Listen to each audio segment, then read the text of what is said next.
ఆరుగాలం కష్టపడి పంటలను పండించే రైతన్నను మోసం చేయడం చాలా దారుణమని పేర్కొన్నారు. కృష్ణా జిల్లా పెడన నియోజకవర్గం పెడన మండలంలో ఇన్పుట్ సబ్సిడీకి సంబంధించి రైతులకు జరిగిన అన్యాయాన్ని తీవ్రంగా ఖండిస్తున్నామన్నారు.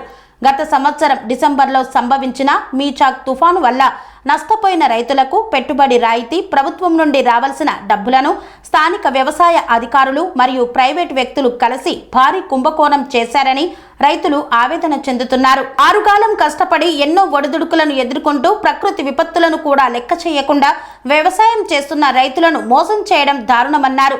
అన్నం పెట్టే రైతుకి సున్నం పెట్టడం క్షమించరాని నేరమని పేర్కొన్నారు. రెవెన్యూ రికార్డుల ప్రకారం భూమి ఉన్న రైతులకు కాకుండా సెంటు భూమి లేని వ్యక్తుల బ్యాంకు ఖాతాలకు సబ్సిడీ రాయితీని సంబంధించిన డబ్బులు జమ కావడం దీని వెనకాల పెద్ద స్కామే జరిగిందని పేర్కొన్నారు. తక్షణమే వ్యవసాయ అధికారులు ఈ విషయంపై స్పందించి సంబంధిత వ్యక్తులపై కఠిన చర్యలు తీసుకొని రెవెన్యూ రికార్డు ప్రకారం భూమి ఉండి తుఫాన్ వల్ల నష్టపోయిన రైతులకు నష్టపరిహారం సొమ్మును తిరిగి జమ చేయవలసిందిగా డిమాండ్ చేస్తున్నామన్నారు. లేని ఎడల రైతుల పక్షాన ఎలాంటి పోరాటానికైనా సిద్ధమని ఎస్వి బాబు తెలిపారు. అందరికీ నమస్కారం. నేను మీ ఎస్వి బాబు. అన్నం పెట్టే రైతుకి సున్నం పెడుతున్న ఉదాంతం నన్ను చాలా బాధించింది.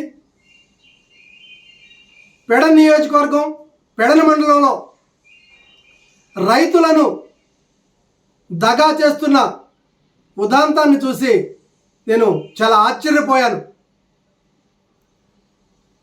గత సంవత్సరం డిసెంబర్లో సంభవించిన మిచాంగ్ తుఫాన్తో తీవ్రంగా నష్టపోయిన రైతులను ఆదుకునే ఉద్దేశంతో ప్రభుత్వం ప్రవేశపెట్టిన ఇన్పుట్ సబ్సిడీ రాయితీని నిజంగా ఎవరైతే నష్టపోయారో ఆ రైతులకు కాకుండా సెంటు భూమి కూడా లేని కొంతమంది వ్యక్తుల ఖాతాలోకి ఈ సబ్సిడీ డబ్బులు వెళ్ళాయంటే దీని వెనకాల ఎంత పెద్ద హస్తం ఉందో, ఎందరికీ వాటాలు పంచుకున్నారో స్పష్టంగా అర్థమవుతుంది.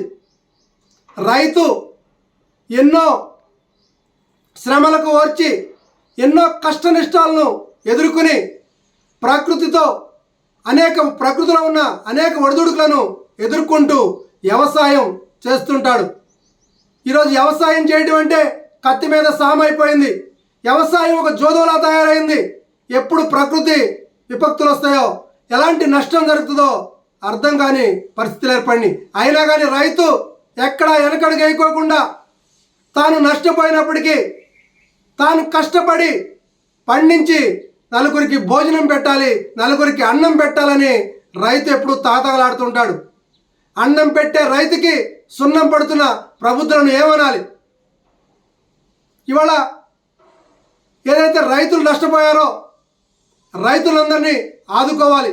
తక్షణమే గౌరవ జిల్లా కలెక్టర్ గారు ఈ విషయాన్ని మీద సమగ్ర దర్యాప్తు చేసి ఇంత పెద్ద స్కాము ఎలా జరిగింది, దీని వెనకాల ఎవరి పాత్ర ఉందో వాళ్ళందరినీ తేల్చి దోషులను శిక్షిస్తూ ఎవరైతే రైతులు నిజంగా నష్టపోయిన రైతులు, భూమి ఉన్న రైతులు ఉన్నారో వాళ్ళకి ఇన్పుట్ సబ్సిడీ తక్షణమే వాళ్ళ అకౌంట్లో జమ చేయాలని, ఇలాంటి సంఘటనలు మరొకసారి జరగకోకుండా చూసుకోవాలని కలెక్టర్ గారికి, సంబంధిత వ్యవసాయ అధికారులకి మేము విజ్ఞప్తి చేస్తున్నాం.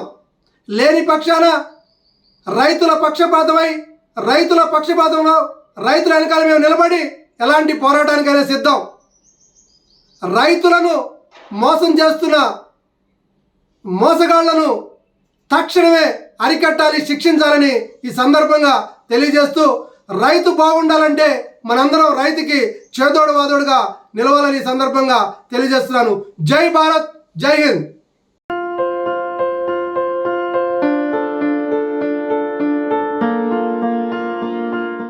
సంస్కృతి సంప్రదాయం, ప్రేమ, ఆప్యాయత, రాజసం ఉట్టిపడే వేడుకలకు అనువైన ప్రదేశం MLN convention hall.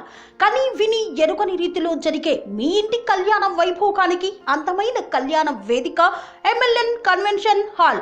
MLN convention hall ప్రత్యేకతలు: సువిశాలమైన wedding halls, centralise AC banquet hall మరియు విశాలమైన డైనింగ్ హాల్, వధువరుల కోసం ప్రత్యేక AC మరియు నాన్ AC గదులు, నక్షత్రాల వెలుగులో పచ్చని పచ్చికపై పార్టీల కోసం అనువైన గార్డెన్.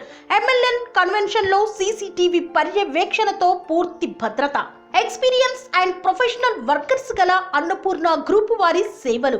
2000 వాహనాలు పార్కు చేసేందుకు సువిశాల పార్కింగ్ సౌకర్యం. మీ ఇంట జరిగే అన్ని శుభకార్యాలకు, పెళ్లి, reception, engagement, birthdays, get together, corporate events, ఏ ఇతర శుభకార్యాలకైనా అందమైన వేదిక MLN కన్వెన్షన్ హాల్. బుకింగ్ కోసం సంప్రదించండి 7550438888 మరియు 7550428888. మా అడ్రస్ చీర్యాల లక్ష్మీ నరసింహస్వామి దేవాలయం ప్రక్కన, near outer ring road, Keesara junction, Cheeryal గ్రామం, మేడ్చల్ జిల్లా.